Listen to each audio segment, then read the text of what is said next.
নতুন সপ্তাহে শীতের আমেজ খুব সকালে কিছুটা বাড়তে পারে দক্ষিণবঙ্গের জেলাগুলোতে। পশ্চিমের জেলাগুলিতে সর্বনিম্ন তাপমাত্রা 15 ডিগ্রির আশেপাশে থাকবে। তবে খুব বেশি পারদ পতনের সম্ভাবনা আগামী এক সপ্তাহে নেই। ভোরে দক্ষিণবঙ্গের জেলাগুলিতে হালকা কুয়াশা থাকবে। বর্তমানে কলকাতা সহ দক্ষিণবঙ্গের জেলাগুলির তাপমাত্রা স্বাভাবিকের নিচে বা তার আশপাশেই ঘোরাঘুরি করছে। আইএমডির পূর্বাভাস, বৃহস্পতিবার পর্যন্ত রাজ্যের সর্বত্র তাপমাত্রা ক্রমশ নামবে এবং পরবর্তী 3 দিন তাপমাত্রায় বিশেষ হেরফেরের সম্ভাবনা নেই। তার মানে এই সপ্তাহটা পুরোটা বলা যেতে পারে যে একেবারে ফুল কনকনে যে ঠান্ডা, সেই ফুল কনকনে ঠান্ডা না হলেও একটা ভালোই শীতের একটা আভাস আমরা পেতে চলেছি। দেখুন, অলরেডি সকালবেলাটায় কিন্তু ঠান্ডা একটু লাগছে এবং রাতের দিকে যারা বিশেষ করে বাইকে করে বাড়ি ফেরেন তারা কিন্তু গায়ে জ্যাকেট চাপানো শুরু করে দিয়েছেন, কারণ ওই বাইক চালিয়ে যাওয়ার সময় যে ঠান্ডাটা সেটা বুকে কিন্তু ধাক্কা মারছে। তাই এই শীতের আমেজটা কিন্তু আমরা উপভোগ করতে শুরু করে দিয়েছি। হাওয়া অফিসের পূর্বাভাস, দক্ষিণবঙ্গে রাতে ও সকালে পাওয়া যাবে শীতের আমেজ। উপকূলবর্তী জেলাগুলিতে কুয়াশার সম্ভাবনা বেশি থাকবে। দক্ষিণবঙ্গের পাশাপাশি উত্তরবঙ্গেও পারদ পতন চলবে। উত্তরবঙ্গের বেশিরভাগ জেলার কুয়াশার সম্ভাবনা রয়েছে। পার্বত্য এলাকায় কুয়াশার পরিমাণ বাড়তে পারে। আগামী 2 থেকে 3 দিন তাপমাত্রা 2 থেকে 3 ডিগ্রি সেলসিয়াস কমতে পারে।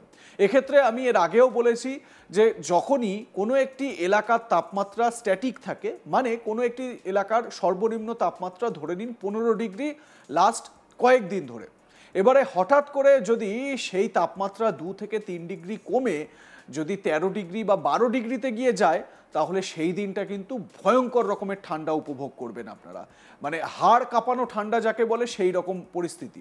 আবার ওই 12 ডিগ্রি যদি কয়েকদিন স্ট্যাটিক থাকে, তাহলে আবার সেই তাপমাত্রা বা সেই ঠান্ডাটাও আপনাদের গা সওয়া হয়ে যাবে। উত্তরবঙ্গেও শুষ্ক আবহাওয়া, বৃষ্টির সম্ভাবনা আপাতত নেই বলেই জানিয়েছে আবহাওয়া দপ্তর। দক্ষিণবঙ্গ ও উত্তরবঙ্গে কোথাও কোনো সতর্কতা জারি করা হয়নি।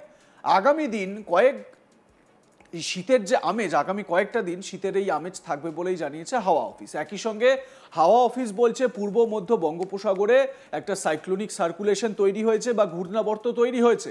পূর্ব বাংলাদেশেও রয়েছে ঘূর্ণাবর্ত। আরও একটি ঘূর্ণাবর্ত গালফ অফ মানার এবং কোমোরিন এলাকায় রয়েছে। পশ্চিমী ঝঞ্ঝা রয়েছে উত্তর পাঞ্জাব এলাকায়। ইতিমধ্যেই 20 ডিগ্রির নিচে নেমেছে কলকাতার আবহাওয়া। চলতি সপ্তাহে শহরের তাপমাত্রা প্রায় 18 ডিগ্রির কাছাকাছি ঘোরাফেরা করবে। হাওয়া অফিস বলছে আগামী 2 দিনে তাপমাত্রা আরও কিছুটা নামতে পারে। তবে পরবর্তী 3-4 দিনে তাপমাত্রা একই রকম থাকবে। রাতে ও ভোরে শীতের আমেজ অনুভূত হবে। খুব সকালে হালকা কুয়াশা দেখা যাবে, পরে পরিষ্কার আকাশের দেখা মিলবে। আপাতত বৃষ্টির কোনো সম্ভাবনা নেই, যেটা এই ঠান্ডা পড়ার জন্য কিন্তু ভীষণ রকম উপকূল একটা অ্যাটমসফিয়ার বা ওয়েদার এই মুহূর্তে তৈরি হয়েছে। একদিকে বৃষ্টি নেই, অর্থাৎ বৃষ্টির যে প্রভাব, সেই প্রভাব লক্ষ্য করা যাচ্ছে না। শুষ্ক আবহাওয়া, এবং এই শুষ্ক আবহাওয়ার সঙ্গে যেটা জানতে পারা যাচ্ছে যে কুয়াশা, সেই কুয়াশাও কিন্তু থাকবে। এবারে দেখুন, সকালবেলা রাতের বেলা ঠান্ডা কিন্তু আমরা ফিল করছি। আমি যদি খুব ভুল না হই, তাহলে আপনাদের অনেকের বাড়িতেই এই রাতের বেলা ফ্যান চালানো কিন্তু বন্ধ হয়ে গিয়েছে। মানে আপনারা হয়তো এখন ফ্যান চালানো বন্ধ করে দিয়েছেন, গায়ে একটা ব্ল্যাঙ্কেট আপনাদের নিতেই হচ্ছে, এবং মানে কেউ একটু বেশি ফিল পাওয়ার জন্য হয়তো এই হালকা যে কাঁথা হয়, সেই কাঁথাও হয়তো গায়ে দেওয়া শুরু করে দিয়েছেন।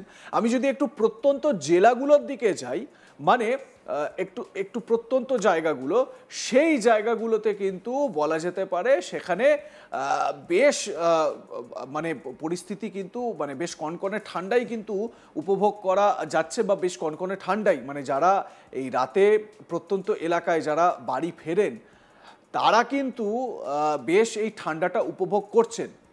কারণ অনেকেই কিন্তু এরকমভাবে বাড়ি ফেরেন, তখন কিন্তু তারা এই ঠান্ডাটা উপভোগ করছেন, তাই না?